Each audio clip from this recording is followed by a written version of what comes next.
ditanya ya, kenapa orang bisa mengalami kepahitan hidup? Iya, kepahitan hidup bisa terjadi ketika seseorang itu mengalami luka-luka emosi di dalam hidupnya, dan luka Hmm. ini belum pernah diproses sebelumnya. Nah, setiap kita yang hidup di dunia ini, saya yakin di dalam banyak aspek kita itu pasti pernah terluka oleh orang lain, atau mungkin kita yang melukai orang lain seperti itu. Nah, ketika kita terluka, kita bisa saja dilukai oleh orang-orang yang paling dekat dengan kita. Orang tua kita, pasangan kita, teman baik kita, sahabat kita, guru, atau bahkan mungkin juga anak-anak kita. Nah, tapi kan anak-anak PPAW di sini rata-rata belum menikah ya. Nah, jadi setiap orang pacar kita, nah bisa juga jadi orang-orang ini berpotensi untuk melukai kita, bisa dengan kata-kata mereka ataupun dengan sikap mereka. Nah, kadang ada luka yang kalau seperti luka fisik ya, kadang ada yang ringan, ada yang berat. Sehingga kalau yang ringan itu mungkin dengan cepat dia bisa dalam tanda kutip kering sendiri. Nah, tetapi juga ada luka-luka yang mungkin bagi orang lain itu sepele, tetapi bagi kita itu begitu menusuk hati, dan itu ada masuk ke dalam hati kita, dan bahkan ketika kita ingat kembali hati kita bisa masih bisa merasa sakit. Nah, luka-luka yang tidak diproses ini yang pada akhirnya bisa menimbulkan kepahitan hidup, kepahitan di dalam diri kita, seperti itu. Baik, Cik Susan, jadi saya ingin katakan bahwa tadi Cik Susan katakan bahwa setiap orang bisa saja punya luka di dalam hidup dia. Luka Betul, yang tidak betul. diproses menyebabkan kepahitan. Dan itu biasanya muncul karena kita berinteraksi, berelasi dengan orang-orang yang ada di sekitar kita. Kalau dengan demikian, Ya, betul. kenapa harus berelasi? Kalau tahu relasi itu akan menimbulkan luka dan akhirnya menyebabkan kepahitan. Gak usah berelasi aja dok kalau gitu. Iya, logikanya kan gitu ya. Jadi ketika ini ada orang-orang yang dekat dengan kita, ya pasti kan kita berelasi dengan dia, kita mengasihi dia, makanya kita baru ada potensi untuk terluka. Jadi kan kalau misalnya kita nggak berelasi, ya udah nggak terluka seperti itu kan. Tapi namanya kita manusia adalah makhluk yang berelasi, dan kita itu sebagai manusia diciptakan juga untuk bisa dikasihi dan bisa mengasihi orang. Nah, tetapi ketika kita berelasi, kita punya interaksi dengan orang, ya pasti tetap ada potensi untuk terluka. Tetapi bukankah hidup itu akan jauh lebih berarti ketika kita bisa mengasihi orang, punya relasi, dan punya interaksi dengan orang lain, seperti itu. Baik, Kira-kira jadi begitu. itu relasi adalah sebuah hal yang tetap perlu ya. Namun kita harus akui Betul. bahwa Tapi ada memang ada efek potensi dan ada negatif, konsekuensi. potensi Ya, untuk bisa terluka, dan potensi juga selain yang lain adalah itu kita perlu juga karena kita makhluk sosial, dan itu kita butuh relasi supaya kita juga bisa dapat kasih juga dari orang lain ya. betul. Dan harus ingat satu hal, kita adalah manusia yang berdosa. Kita tinggal di dunia yang berdosa. Kita berdosa, orang-orang di dekat kita juga berdosa. Jadi potensi mengasihi itu besar, tapi potensi terluka itu juga besar. Nah, lalu kalau Seperti misalnya itu. gini, kalau ada orang yang tadi katakan tidak memproses kepahitan hidup dia, kira-kira orang itu akan menjadi seperti apa sih hidupnya? Iya, jadi biasanya orang-orang yang terluka itu pasti punya responnya mereka masing-masing ya, sama seperti orang yang stres, mereka juga punya respon. Nah, yang pertama, orang yang tidak memproses lukanya biasanya mereka akan menjadi orang yang balik menyerang dan menyakiti orang lain, seperti itu. Nah, ini kan sesuatu yang pas dengan logika kita juga ya. Ketika kita diserang, ketika kita disakiti, pasti kita akan berusaha balik melawan, dan cenderungnya apa? Kita akan balik menyakiti orang lain. Contoh satu tokoh di dalam Alkitab ya, yang bisa kita lihat itu ini ketika Esau dengan Yakub. Kita tahu ya, Yakub itu berapa kali? 2 kali mengkhianati Esau, membohongi dia. Dan bahkan kalau kita baca di Kejadian itu ya, Esau itu bahkan sempat bilang seperti ini, tunggu ya, ayahku mati, ini Yakub pasti akan kubunuh. Nah, jadi ketika tersakiti dan lukanya itu tidak diproses, kita bisa punya keinginan-keinginan untuk balik menyerang orang lain. Nah, itu yang pertama, kita balik menyerang orang lain. Yang kedua, tipe yang menyangkali, menghindar, dan tidak mau membicarakan, tidak mau berbicara dengan orang yang menyakiti, seperti itu. Jadi ketika dia ketemu, mungkin teman-teman di sini juga pernah melihat dan mengalami sendiri, bahkan ketika ketemu dengan orang yang menyakiti, kita cenderung untuk menghindar, dan kita katakan, enggak kok, aku enggak apa-apa, it's okay. Tapi sebenarnya di dalam hati kita itu terasa panas dan terasa sakit. Nah, kira-kira ada respon-respon yang seperti itu dari orang-orang yang lukanya itu tidak diproses dan tidak selesai. Oke. Kira-kira begitu. Jadi saya menyimpulkan, Susan, berarti kalau kita tidak memproses luka-luka atau kepahitan-kepahitan di dalam kehidupan kita, kita akan menjadi orang yang terluka, dan kita yang terluka akan melukai orang lain. Betul. Ya. Atau jadi itu kita akan menjadi pribadi yang nyebelin ya, pribadi yang istilahnya kok ada orang lain mungkin kok akhirnya jadi nggak suka dengan kita ya. Ya mungkin secara tidak langsung kita ini terluka, akhirnya kita melukai orang lain. Ya benar ya. Betul, ya? Dengan sikap kita, perilaku kita, benar. Dan bahkan itu bukan hanya kepada juga orang yang melukai kita ya. Ya, dan bukan hanya nanti eksesnya itu bukan hanya kepada orang yang melukai kita, tetapi bahkan kepada orang-orang lain pun, kayak seakan-akan luka kita itu bocor kemana-mana, seperti itu, karena tidak dipulihkan. Oke. Nah, nanti mungkin kita bisa lebih pertajam lagi, Susan, soal contoh-contoh orang yang terluka seperti apa. Tapi saya ingin tanya lagi, gimana cara memprosesnya ya? Gimana kita cara memproses segala luka-luka yang timbul di dalam hati kita? Ya, namanya memproses luka itu bukan sesuatu yang mudah dan satu kali pasti selesai gitu ya, Hervi ya. Nah, contohnya seperti luka fisik, kayak tangan kita. Ketika tangan kita terluka, lukanya semakin dalam, nggak bisa hanya dalam satu kali perawatan, kemudian dalam waktu yang singkat 1-2 jam, dia udah sembuh total dan tidak berdarah lagi. Tidak seperti itu. Sama seperti luka fisik kita, demikian juga luka emosi yang kita alami. Nah, jadi itu perlu waktu kita memulihkan. Tetapi langkah-langkah yang setidaknya saya bisa bagikan kepada teman-teman pada malam hari ini, yang pertama adalah setidaknya kita ketika kita terluka, kita sadari dulu. Ya, saya terluka. Dan kita akui bahwa saya terluka. Kita akui di hadapan Tuhan.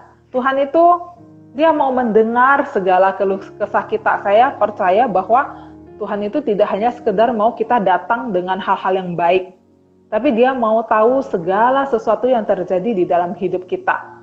Kalau kita lihat di kitab Mazmur ya, bukankah Daud itu juga sering mengutarakan isi hatinya kepada Tuhan. Apalagi kalau kita baca kitab Ratapan. Jadi ketika kita datang di hadapan Tuhan, kita akui, Tuhan, saya itu loh merasa terluka dengan apa yang dia katakan. Kata-katanya itu sangat menyakitkan bagi saya. Nah, kita bisa sampaikan dan kita bisa akui semua luka yang ada itu di hadapan Tuhan. Tapi harus secara spesifik. Jadi bukan, Tuhan saya terluka dan saya mohon Engkau yang itu secara spesifik, secara mendetail apa yang menjadi luka hati kita. Nah, itu yang pertama. Kemudian yang kedua, sama seperti yang tadi saya katakan, kita mesti beri.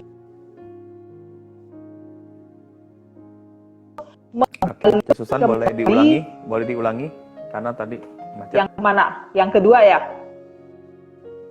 Yang pertama tadi langkahnya gimana tadi? Nah, yang pertama, kita perlu menyadari luka kita dan mengakui luka kita di hadapan Tuhan. Nah, Tuhan itu mau mendengar segala keluh kesah kita. Jadi bukan hanya yang baik-baik saja yang kita sampaikan pada Tuhan.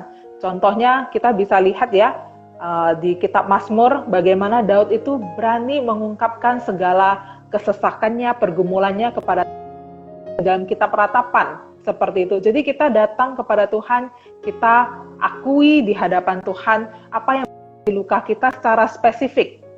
Jadi kita katakan misalnya ada satu teman yang perkataannya melukai kita, Tuhan, tadi aku benar-benar terluka loh karena si A itu ngomong seperti ini kepada saya. Nah, kita akui luka kita itu di hadapan Tuhan. Nah, kemudian yang kedua, kita berikan waktu bagi diri sendiri dan juga bagi Tuhan untuk membalut luka kita.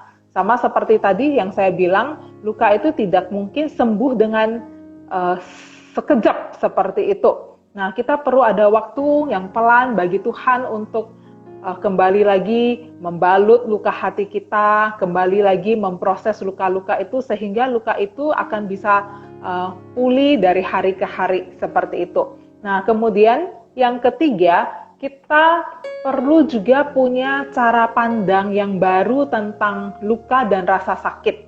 Bukannya mengecilkan rasa sakit itu ya, tentu saja ketika itu terjadi ada rasa sakit yang begitu besar. Tapi kita juga perlu melihatnya dari sudut pandang yang lain, yaitu sudut pandangnya Tuhan. Nah, luka itu sebenarnya penting juga bagi kita. Kenapa?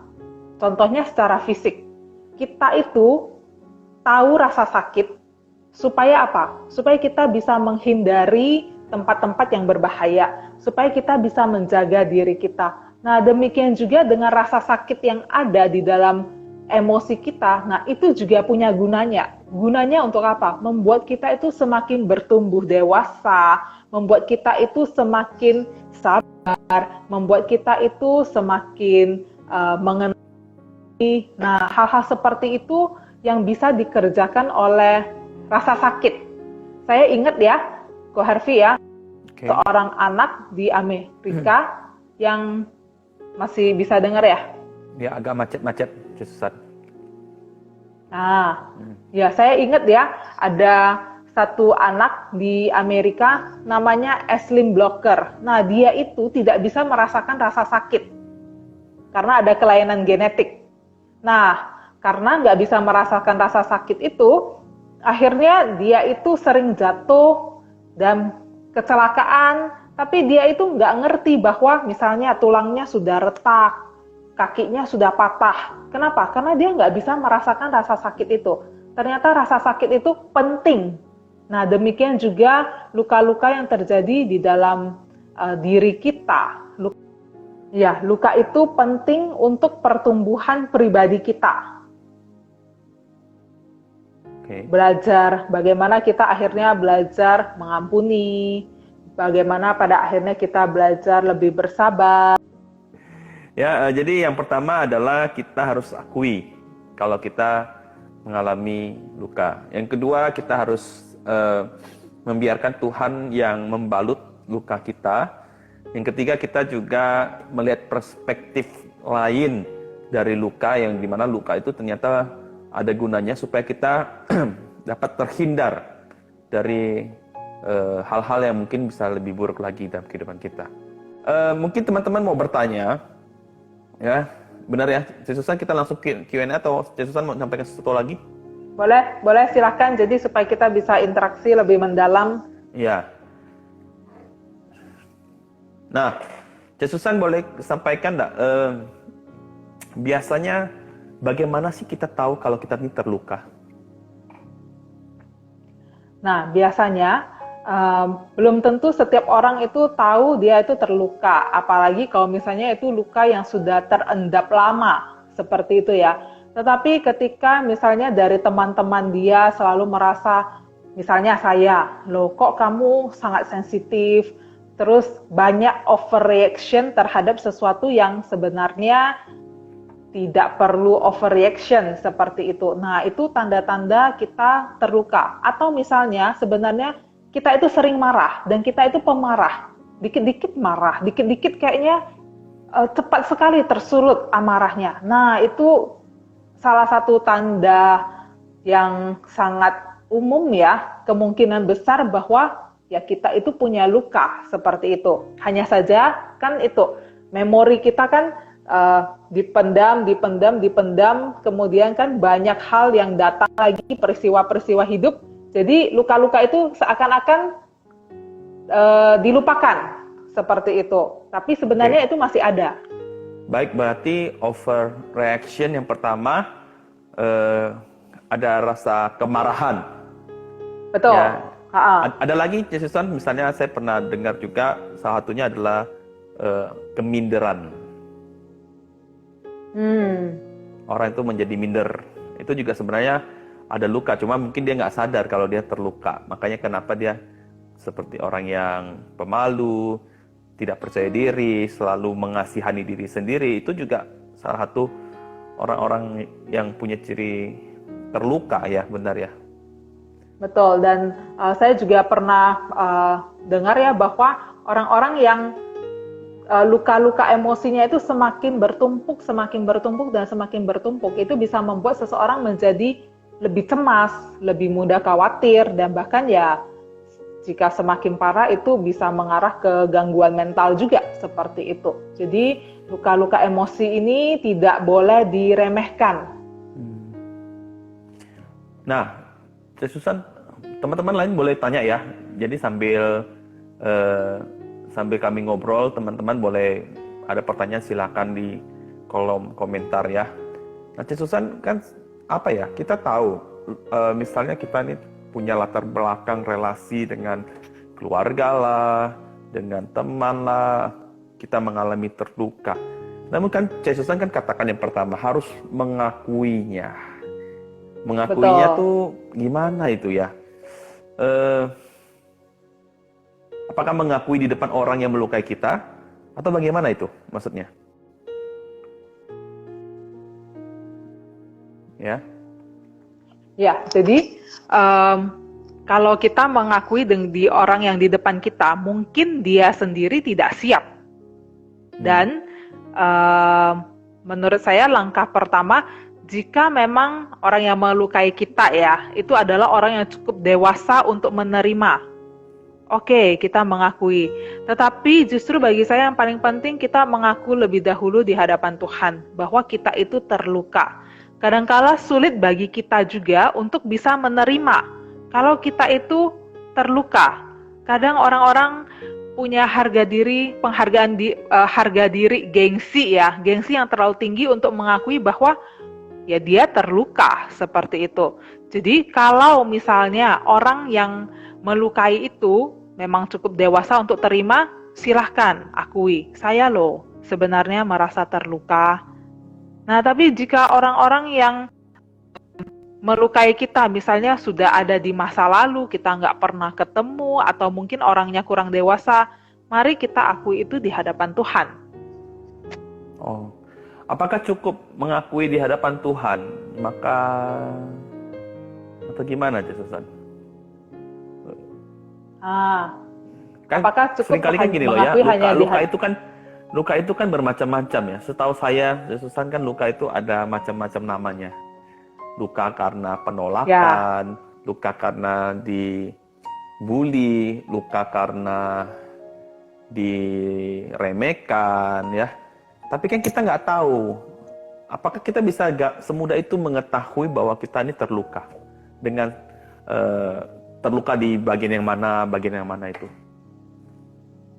Ya, jadi memang untuk mengetahui luka kita sendiri itu butuh proses ya. Jadi nggak serta-merta kita duduk, oke, saya mau memproses rasa luka saya. Nah, tidak serta-merta bisa langsung muncul seperti itu. Sebagai contoh saya luka-luka di masa kecil saya itu mungkin sesuatu yang remeh bagi orang lain, tetapi itu benar-benar melukai saya. Itu saya bisa ketemunya setelah saya studi konseling di semester 5. Nah, jadi waktu semester 5 saya baru menemukan luka saya. Kemudian di akhir-akhir ini saya baru menemukan satu lagi luka saya yang sebelumnya saya tidak pernah tahu seperti itu, dan saya memprosesnya lagi seperti itu. Jadi memang menemukan luka-luka ini adalah journey ya, satu perjalanan juga.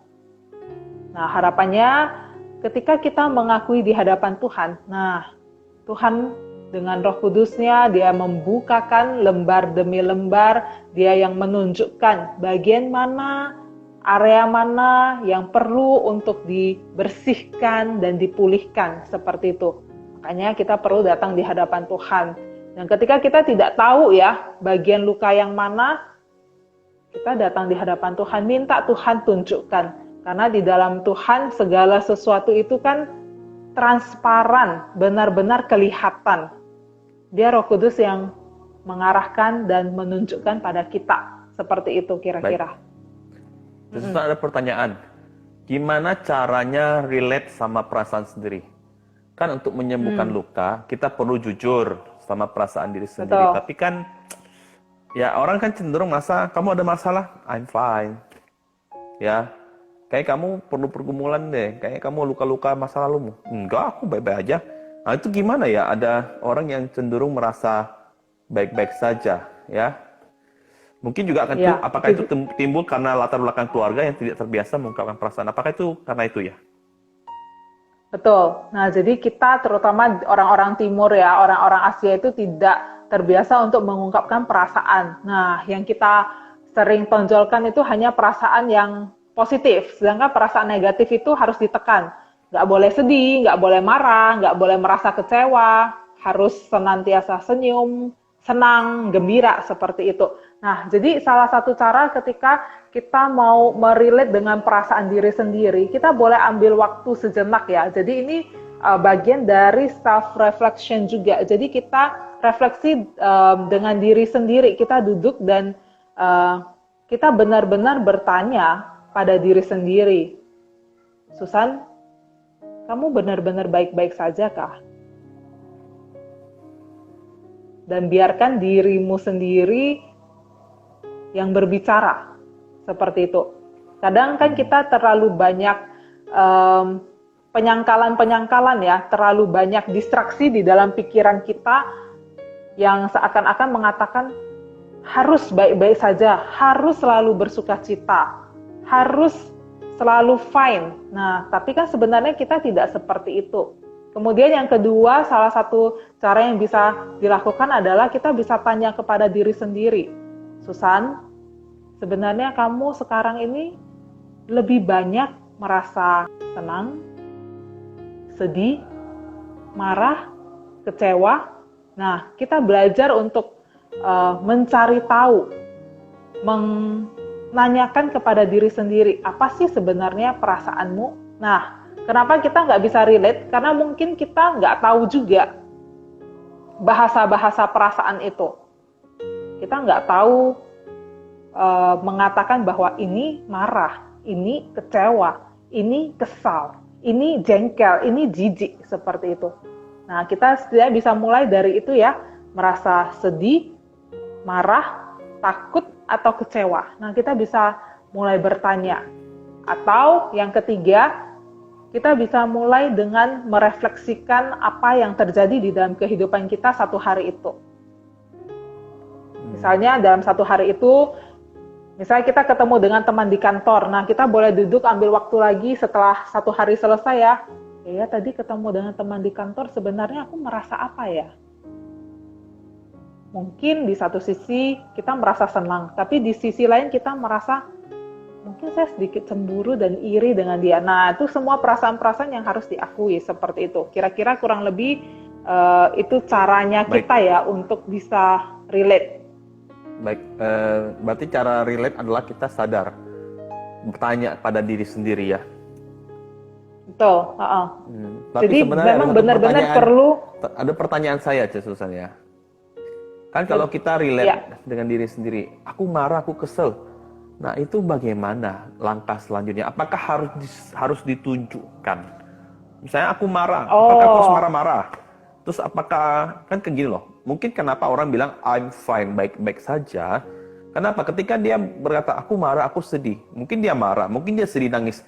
Tapi habis itu apa? Dan itu perasaan-perasaan yang justru mungkin beberapa orang, dan saya juga pernah mengalami itu, jadi kontraproduktif ya. Misalnya kamu lagi marah, kamu marah-marah, kamu banting-banting barang dan lain sebagainya. Nah, apakah oke, gitu. Apa kamu lagi sedih, kamu nangis meraung-raung.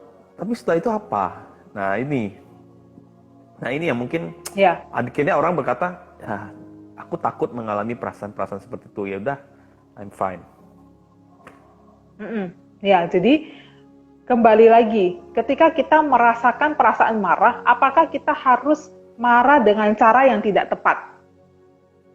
Nah, ketika kita marah, kita bisa loh menyampaikan itu dengan cara yang oke, seperti itu. Nah, ketika kita merasakan kesedihan, apakah artinya kita harus banting-banting barang, kemudian mencakar orang atau sebagainya? Nah, kan nggak harus seperti itu. Tetapi yang bisa kita lakukan adalah kita bisa datang di hadapan Tuhan. Kita bisa akui dan ikuti proses yang tadi yang saya sampaikan itu. Kita bisa akui, kita bisa datang di hadapan Tuhan, kasih tahu Tuhan, Tuhan aku ini sedang marah sebenarnya Tuhan. Dan kita bisa ceritakan kepada Tuhan. Karena salah satu cara untuk releasing rasa-rasa yang ada di dalam diri kita itu adalah dengan berbicara, dengan menyatakan. Tapi kan tidak harus dengan cara yang destruktif seperti itu. Kalau tadi yang Harvey sampaikan itu kan lebih kepada cara-cara yang tidak sehat, cara-cara yang destruktif. Dan kan tidak harus seperti itu gitu loh. Bukan artinya kita marah, kita banting-banting barang, kita pukul-pukul meja, pukul-pukul pintu, pukul-pukul dinding, kan nggak harus seperti itu. Nah, ini ngomong tentang cara. Kita bisa cari cara yang lebih konstruktif, yang lebih positif. Oke, baik. Susan, ada pertanyaan. Mau tanya, jikalau kita mengalami perasaan terluka, mungkin karena cinta, pekerjaan, dan lain sebagainya, terus kita pendam sendiri tuh, kita nggak mau cerita kepada orang lain. Nah, itu solusinya gimana ya, Cek? Nah, solusinya, kan ada orang yang pendam, nah itu justru lebih cenderungnya dia akan pendam, tapi itu nggak selesai kan. Nah, jadi solusinya salah satunya adalah kamu cari seseorang yang aman bagi kamu bercerita. Setidaknya dengan kamu bisa menceritakan, nah kamu itu udah mengeluarkan luka itu kan. Nah, kalau misalnya kamu tidak benar-benar tidak ingin ceritakan kepada siapapun, bukankah kamu bisa datang kepada Tuhan? Kamu juga bisa bercerita kepada Tuhan. Nah, hanya saja ketika kamu bercerita pada Tuhan, bukankah Tuhan itu juga pakai orang-orang di sekelilingmu untuk menolong kamu memproses luka itu? Seperti itu. Jadi, paling tidak boleh sebenarnya kalau dipendam. Kalau selesai oke, tapi kan lebih banyak dipendam nggak selesai. Jadi akhirnya bertumpuk, seperti itu. Baik. Jadi perlu untuk cari ada orang yang bisa dipercaya untuk bisa diajak untuk berbicara ya. Betul. Oke. Lalu ada pertanyaan, Cek. Sulit memaafkan orang. Apakah itu juga termasuk tidak bisa lepas dari kepahitan hidup? Nah, sulit memaafkan itu termasuk sulit memaafkan yang seperti apa gitu ya. Nah, saya baru baca ada satu posting dari Telaga Kehidupan. Nah, ini sangat bagus sekali. Jadi dia membagikan seperti ini. Memaafkan itu kan berarti mengampuni, seperti itu ya, Ko Harvey ya. Nah, jadi dia membagi seperti ini. Ada yang namanya decisional forgiveness dan ada yang namanya emotional forgiveness. Nah, decisional forgiveness adalah keputusan kita untuk mengampuni orang. Jadi kita mengambil keputusan untuk bisa mengampuni orang lain. Nah, kalau emotional forgiveness adalah ketika hati kita juga sudah benar-benar bisa mengampuni. Nah, jadi kalau yang decision itu mengambil keputusan itu lebih banyak di dalam ranah pemahaman kita, di dalam ranah mind kita, pikiran kita. Sedangkan kalau yang emosional ini berbicara tentang emosi kita. Terkadang pemahaman itu duluan jalan daripada emosi. Tetapi bukan berarti kita nggak memaafkan. Tapi justru kita udah mengambil langkah pertama untuk memaafkan. Nah, bagaimana kita pelan-pelan supaya yang ada di dalam emosi kita itu pada akhirnya sejajar dengan apa yang kita pahami, bahwa kita perlu mengampuni. Nah, kalau misalnya masih sulit mengampuni secara emosi, kalau itu terus ditumpuk dan tidak bisa diproses, ya pastinya nanti lama-lama hati kita akan pahit. Masalahnya, ini merugikan diri sendiri. Karena orang yang itu tidak tahu bahwa kamu kesal dengan dia, tetapi kamu sendiri yang menanam racun di dalam hatimu. Kira-kira seperti itu kok Herfit. Baik, lanjut pertanyaan Susan. Mau tanya bagaimana kalau luka yang terjadi dalam hidup kita, kita biarkan sampai satu titik benar-benar kita jadi lupa dengan orang luka tersebut. Apakah itu menjadi suatu hal yang baik juga bagi orang tersebut?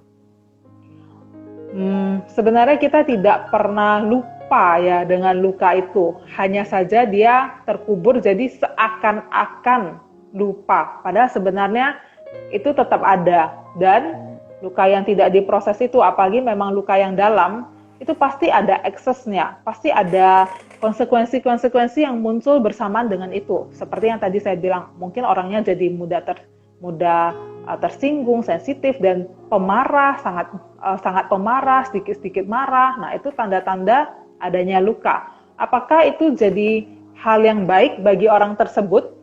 Ketika area lukanya ini tidak disentuh, mungkin di dalam area yang lain dia akan oke. Tetapi ketika area luka ini tersentuh, seakan-akan kayak tombolnya terpencet, nah mungkin dia akan sangat meledak seperti itu. Apakah menyimpan luka itu akan baik? Ya, kalau kaki kita bernanah disimpan-simpan, kira-kira baik enggak? Pasti enggak ya. Nah, kira-kira juga seperti itu. Ya, jadi jawabannya kita sebenarnya tidak pernah bisa menghilangkan. Lupa mungkin secara pikiran mungkin bisa lupa, Susan ya. Tapi secara perasaan kita emosi kita yang akhirnya termakan gitu loh dengan luka tersebut ya. Saya sih pikir seperti itu karena Susan kan tadi kan sampaikan ya. Saya juga punya pengalaman bahwa saya punya luka di masa SD dan saya ingatnya waktu saya kuliah. Ya. Dan itu saya ingatnya. Saya pikir itu udah lupa, tetapi rupanya perasaan-perasaan itu rupanya mengendap dan menjadi bagian dalam kehidupan kita. Betul. Ya. Oke. Boleh tanya nggak, kalau kita boleh nggak sih kita isolasi diri untuk refleksikan perasaan kita yang kita rasakan, kayak aduh seharian begitu diam-diaman atau apa gitulah. Jadi kita terluka nih, kita ya udah ambil waktu, kita nggak mau ngomong sama siapa, refleksi diri sendiri. Itu gimana? Apakah boleh kita bisa berproses seperti itu? Boleh saja kalau orang-orang di sekitar itu mengerti kalau kamu sedang refleksi.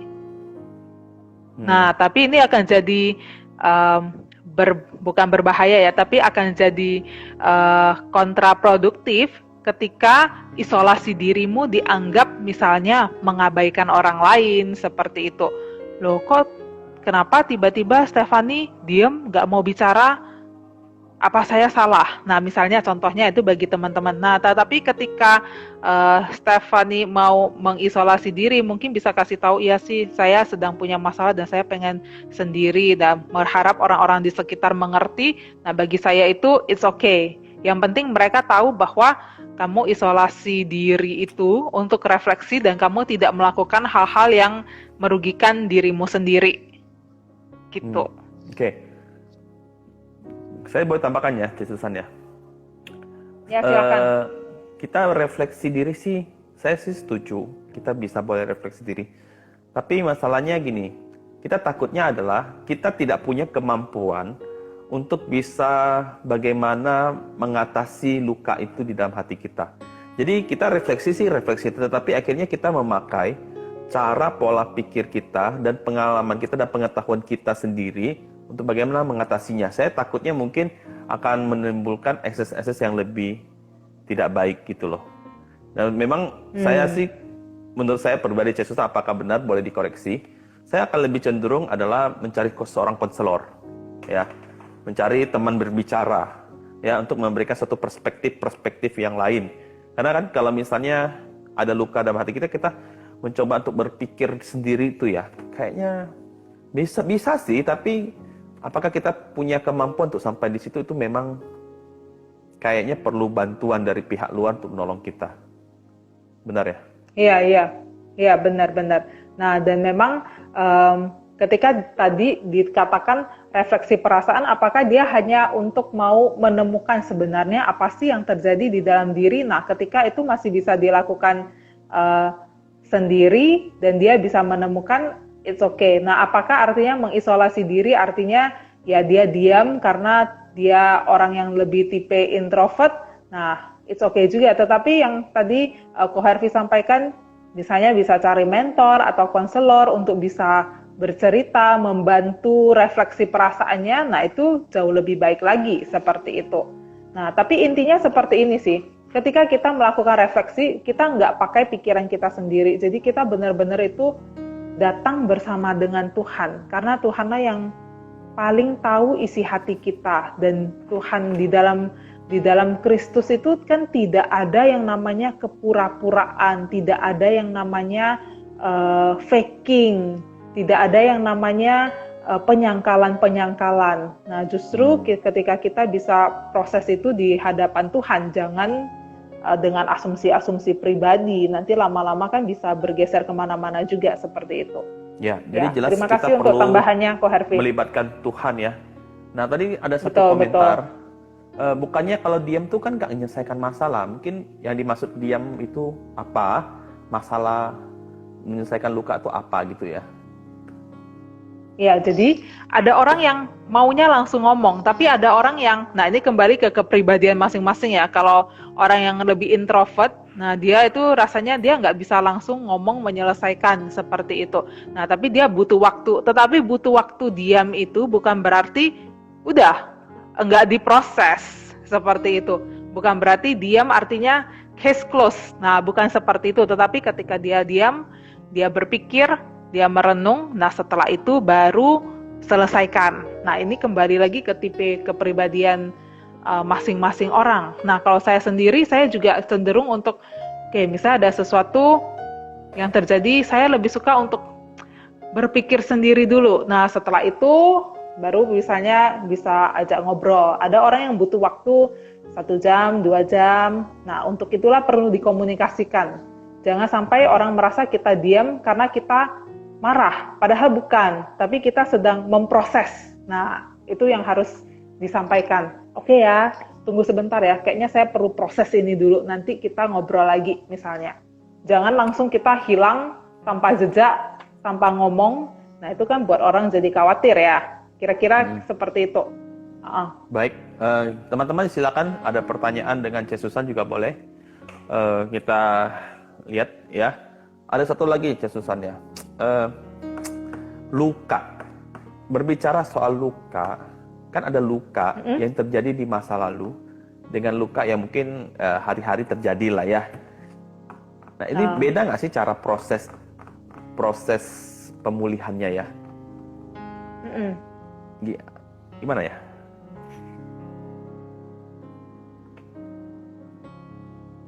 Ya, jadi sebenarnya caranya kurang lebih sama. Cuman ya, yang udah di masa lalu, itu kan udah secara waktu mungkin udah puluhan tahun. Dan itu terjadi waktu kita kecil. Misalnya contohnya, atau remaja. Nah, di waktu kecil atau remaja, kita kan masih belum punya pengenalan diri yang mendalam. Kita masih belum bisa menamai perasaan-perasaan kita. Nah, kesulitannya apakah jauh lebih besar? Iya, biasa kesulitannya akan jauh lebih besar dibandingkan luka-luka kita yang terjadi hari ini. Seperti itu. Walaupun ya nggak bisa disamaratakan semua ya, bahwa luka masa kecil jauh lebih besar, luka sekarang nggak besar. Nah, nggak seperti itu. Tetapi keuntungannya itu ketika terjadi sekarang adalah kita itu sudah menyadari dan lebih cepat memprosesnya dibandingkan yang waktu itu. Karena yang waktu itu kan ditunggunya sampai sekarang baru bisa terproses. Sedangkan yang terjadi hari ini mungkin kita bisa proses hari ini, dan setelah kita proses, kita melepaskan pengampunan. Kalau misalnya memang luka itu bisa terproses dalam 1 hari, contohnya ya, misalnya ya. Nah, itu kita akan lebih mudah dibandingkan yang tersimpan di waktu-waktu yang lalu. Karena apa yang tersimpan di waktu yang lalu kan di prosesnya hari ini, terus sepanjang waktu-waktu itu kan juga banyak akses-aksesnya seperti itu. Nah, tapi bukan berarti tidak ada harapan untuk bisa memulihkan luka-luka yang ada di masa lalu itu. Oke. Ada pertanyaan, C? Adakah ayat firman Tuhan yang menolong kita sebagai rema agar kita bisa dipulihkan dari kepahitan, menghilangkan kepahitan? Iya, ada satu ayat Alkitab ya yang saya sangat suka dan saya juga beberapa kali bagikan kepada klien-klien yang mereka mungkin mengalami kesulitan untuk memaafkan, kemudian ada luka-luka. Ini di Mazmur 147 ayat 3. Okay. Bunyinya seperti ini. Ia menyembuhkan orang-orang yang patah hati dan membalut luka-luka mereka. Oke, Tuhan saya menyembuhkan dan membalut luka-luka setiap kita ya. Mazmur 147 ayat 3. Teman-teman boleh cek. Baik. Oke, ada pertanyaan. Susan mau tanya lagi, apakah perlu menjaga jarak dengan orang yang pernah menyakiti kita? Nah, ini masuk di dalam bagian yang namanya membuat batasan. Jikalau memang orang yang melukai kita, dia benar-benar menunjukkan adanya perubahan, adanya pertobatan, dan di dalam satu sisi kita juga, pasti mungkin kita ada salahnya, kita menunjukkan perubahan, pertobatan. Nah, kita mau dekat lagi dengan dia, kita mau rekonsiliasi lagi, it's okay. Tentu saja itu yang diharapkan, seperti itu ya. Nah, tetapi ada juga tipe-tipe orang yang memang dia akan terus-menerus melakukan melukai kita dengan kata-katanya, dan ya memang tidak ada tanda-tanda perubahan, tidak ada tanda-tanda pertobatan, dan bukan hanya pada kita, mungkin pada orang lain dia juga melakukan hal yang sama. Nah, untuk orang-orang seperti ini kita memang perlu memberikan batasan yang jelas. Supaya apa? Supaya kita tidak terluka lagi seperti itu. Tapi sekali lagi, bagi orang-orang yang sudah menunjukkan perubahan dan pertobatan, tentu rekonsiliasi itu yang paling diharapkan. Bagaimana kalau orang yang melukai kita adalah orang yang dekat dengan kita? Misalnya seperti keluarga kita, papa mama. Apakah kita harus, kan ini kan biasanya, saya nggak tahu ya, apakah ada penelitian bahwa salah satu mungkin penyebab luka yang paling sering dialami oleh manusia adalah dimulai dari keluarga, dari papa mamanya. Kadang orang tua ya. Apakah kita harus gimana ya? Nggak menghindar susah juga ya. Nah, ini pertanyaan yang memang, akhirnya Jaswek tanya juga ya. Kalau itu dari keluarga sendiri, orang tua yang memberikan luka tersebut, atau gimana tuh? Menghindar keluar dari rumah kah atau gimana tuh? Ini ya, memang ini pertanyaan yang sulit ya sebenarnya ya, dan saya yakin orang yang menanyakan ini juga pasti berada dalam posisi yang sulit. Mau keluar, mungkin ada kesulitan-kesulitan sendiri yang menyebabkan nggak bisa keluar dan seakan-akan terjebak di dalam kondisi seperti itu. Tetapi satu hal ya yang mungkin bukan hanya teman kita yang menanyakan ya, tapi setiap kita, bahkan termasuk saya dan juga Ko Hervi ya, yang perlu kita pikirkan bersama bahwa mungkin orang tua yang melukai kita, mereka juga adalah korban dari orang tua mereka. Sekali lagi, ini bukan mengecilkan luka yang dilakukan oleh orang tua kepada kita, tetapi dengan berpikir dan berempati bahwa ya mereka juga adalah orang-orang yang mungkin sangat terluka dengan orang tua mereka, dan mereka juga sebenarnya di satu sisi korban, dan mereka nggak punya kesempatan untuk pemulihan. Jadi seperti yang saya bilang di awal itu, ya disitulah kita berbelas kasihan kepada mereka, kita berusaha mengerti mereka tanpa mengharapkan bahwa ya mereka akan berubah menjadi orang tua yang ideal seperti itu.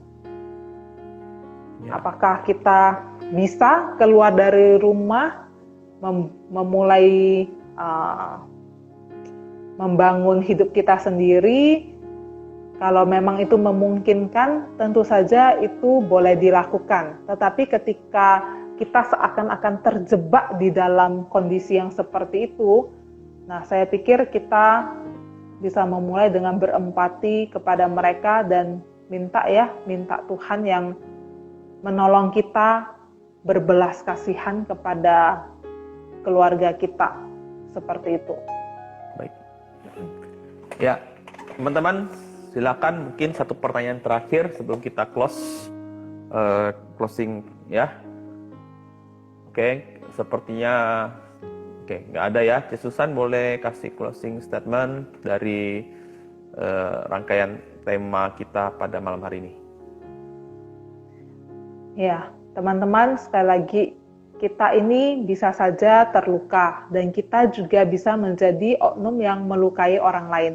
Nah, tetapi ketika kita terluka dan ketika kita mudah untuk marah, mudah tersinggung, mudah bersedih, nah mungkin itu tanda-tandanya ada luka yang menetap di dalam diri kita yang mungkin belum dipulihkan. Karena itu mari kita jangan membiarkan luka emosi itu.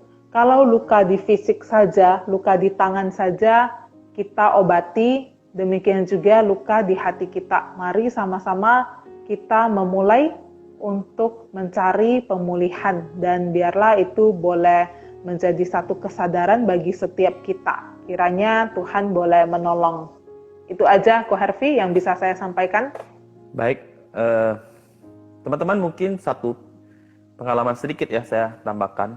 Saya secara pribadi mengalami juga banyak luka ya. Kita yakin ya, kita semua orang pasti mengalami luka-luka. Dan salah satu peran penting adalah hadirnya seorang konselor di dalam hidup saya. Ya bukan Susan ya, tetapi seorang konselor yang pernah dalam hidup saya, yang membantu saya untuk mengenali apa yang sedang terjadi di dalam hidup saya. Bukan berarti kalau kita datang kepada konselor ini kita dianggap orang yang udah nggak ada harapan, ada apa, bukan. Justru kita harus menyadari bahwa kita ini perlu dan kita butuh bantuan orang lain yang bisa jadi teman bicara kita, bahkan bisa memberikan insight, masukan-masukan bagi kita sehingga kita bisa tahu apa yang sedang terjadi dalam hidup kita dan bagaimana juga pemulihan dalam hidup kita bisa dikerjakan, termasuk bagaimana melibatkan Tuhan. Ya, jadi rekan-rekan saya mendorong, ya bukan promosi ya, tapi rekan-rekan memang kalau sedang mengumpulkan untuk pemulihan terhadap luka-luka yang ada di dalam diri teman-teman, teman-teman bisa datang kepada hamba-hamba Tuhan di gereja, mau ngobrol ya, atau mungkin sama Susan secara pribadi ya, bisa DM ataupun janjian waktu untuk ketemu ya Susan ya. Ya, karena boleh, kita boleh. perlu ya. Kira-kira begitu Susan. Waktu kita tinggal 18 detik lagi. Thank you Susan untuk kebersamaannya. Tuhan Yesus memberkati. Sampai jumpa teman-teman. God bless semuanya. Ya. Oke, sampai jumpa. Sampai jumpa.